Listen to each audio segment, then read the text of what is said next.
Two men appeared from the snow. They did not look like mountain climbers.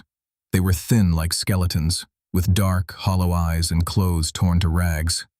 They had walked out of the highest, coldest parts of the Andes Mountains, a place where everyone believed no one could live. They had no coats, no ropes, no gear of any kind. A farmer, working near a river, saw them on the other side. He could not believe what he was seeing. They were like ghosts who had stumbled back into the world of the living. They were too weak to shout, but their message was clear. They had come from the impossible, and they had a story that no one on earth was prepared to hear. 72 days earlier, the world was full of sunshine and laughter. A plane, the Uruguayan Air Force Flight 571, was filled with happy young men. They were not explorers or soldiers. They were a rugby team, a group of friends and brothers on their way to a game in the country of Chile. They joked and sang songs, filled with the energy of youth. They passed around candy and looked out the windows, excited for the adventure ahead. They were strong, healthy, and had their whole lives in front of them. Nothing seemed impossible. Their journey was meant to be a celebration of friendship and sport. Soon, the plane flew into the heart of the great Andes Mountains. The view from the windows changed. Below them were huge, sharp peaks of rock and ice, like giant teeth pointing to the sky. The beauty was stunning, but it was a cold and empty beauty. It was a world not meant for people. The pilot flew through a pass in the mountains. He believed he had already crossed the highest peaks. He told the people on the ground that he was clear of the danger.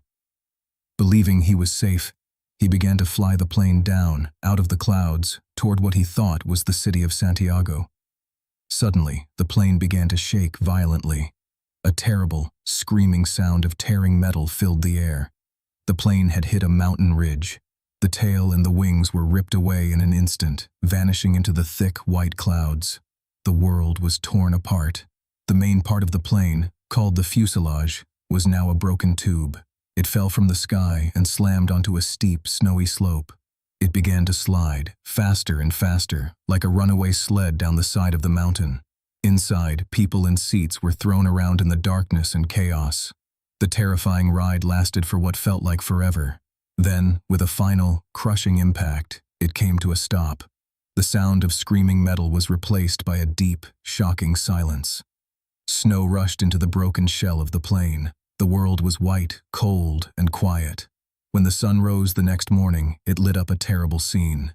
The few who were still alive woke up in a frozen nightmare.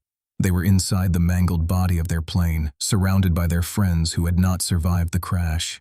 The air was painfully thin, making every breath a struggle. They were thousands of feet high on a remote glacier, a slow-moving river of ice. They had nothing. Their light city clothes were useless against the bone-deep cold. They had no food, no medicine, and no way to call for help. All around them, in every direction, was an endless, silent ocean of snow and rock. They were completely and utterly alone. The survivors, led by their team captain, quickly began to organize. They knew that working together was their only chance. They looked for anyone who was hurt, their faces full of worry, but also determination. In the biting cold, they became a small family, bound by a terrible event. They used whatever they could find to care for the injured. Strips of clothing became bandages. Suitcases were broken apart to make splints for broken bones. They used the seat cushions from the plane to try and keep the wounded warm against the freezing metal floor. Every small act was a fight against the cold and despair. In the wreckage, they found a small battery-powered radio. This tiny box became their lifeline, their only connection to the world they had been ripped away from. Each day they would gather around it, listening carefully to the static, praying to hear that help was on the way. For days, this little radio was their only source of hope. But as the days stretched into weeks, their small supply of food ran out. The few chocolate bars and bottles of wine were gone. A deep, gnawing hunger started to set in, a pain worse than the cold. Their bodies grew weak, and the hope they clung to began to fade with each sunset. They were faced with a decision that no person should ever have to make. They knew they were starving. To live, they would have to do the unthinkable. Looking out at the endless white snow, They understood that their survival depended on the friends they had lost in the crash. With heavy hearts, they made a pact. They promised each other that they would use the bodies of the deceased to stay alive. It was a terrible, heartbreaking choice, born not from cruelty, but from a desperate, unbreakable will to live, to see their families just one more time.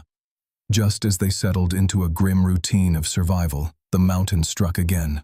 One night, while they slept inside the broken plane, a massive avalanche thundered down the slope. A wall of snow crashed over them, burying the plane completely, sealing them in a tomb of ice and darkness. 8 more of their friends were lost in that moment. The survivors who remained were now trapped, buried alive under tons of snow. For 3 terrifying days, they were in total darkness, crowded into a tiny space, unsure if they would ever see the sun again. The air grew thin, and their hope was nearly extinguished. After 2 months on the frozen mountain, the little radio brought the worst news of all. The search had been called off. The world had given them up for dead. But for one survivor, Nando Parado, this news did not bring despair. It brought a powerful, clear purpose. Nando had lost his mother and sister in the crash. He knew he could not simply wait for the end. He decided he would walk out of the mountains, or he would die trying. He turned to his friend, Roberto Canessa, a medical student, and asked him to join this impossible journey for life. With renewed hope, 2 men, Nando Parado and Roberto Canessa, stepped out from the broken plane. They were chosen to be the explorers, the ones who would walk out of the mountains and find help for the friends they were leaving behind. They carried a few supplies and the heavy weight of everyone's survival on their shoulders. Their journey into the unknown had begun. The trek was harder than anything they could have imagined. For 10 long days they walked. The air was thin, making it hard to breathe with every step. The cold was a constant enemy, biting at their skin through their thin clothes. They had no special gear, just their own strength and the promise they made to their friends. They decided to climb a huge mountain peak. They believed, with all their hearts, that on the other side they would see the green fields of Chile and find rescue. For 3 exhausting days, they climbed higher and higher, pushing their tired bodies up the steep, snowy slope. Hope was the only thing that kept their legs moving, but when they finally reached the top, their hope was shattered. What they saw was not rescue. It was a terrible, endless ocean of more mountains, more snow, and more ice in every direction. There was no green, no sign of people, nothing but the cold, white teeth of the Andes Mountains stretching on forever. The eventual rescue of the 14 other survivors was seen as a miracle around the world. Helicopters finally lifted them from the mountain, bringing an end to their 72-day nightmare. Their story of survival against all odds became a legend, a bright light of hope that shined from the darkest of places. But the story is about more than just being saved. It is a powerful lesson about the strength people can find inside themselves when they have nothing left. It shows us that even when things seem impossible, the will to live can push us to do amazing things. This is the true legacy of their ordeal. The deep friendships formed on that mountain were a key to their survival. They were not just a team, they became a family. They shared everything, cared for one another, and made decisions together. This bond gave them the strength to face each day in a place where being alone meant you would not survive. Their story also makes us think about the hard choices people must make to live. Faced with starvation, they had to do something that is difficult to talk about, but it was the only way to keep their friends and themselves alive. It forces us to ask what we might do to survive. This is why their tale continues to be told. It is not just a story of a plane crash. It is an exploration of human limits and the incredible power of the human spirit. It explains how in the face of absolute despair, people can find a reason to keep fighting for one more day. The unbreakable will to live is the heart of this story. It is a reminder that even when we are lost in the coldest, most frightening places, there is a fire inside us that can guide us back to the light. It celebrates the simple, powerful truth that life is precious and worth fighting for.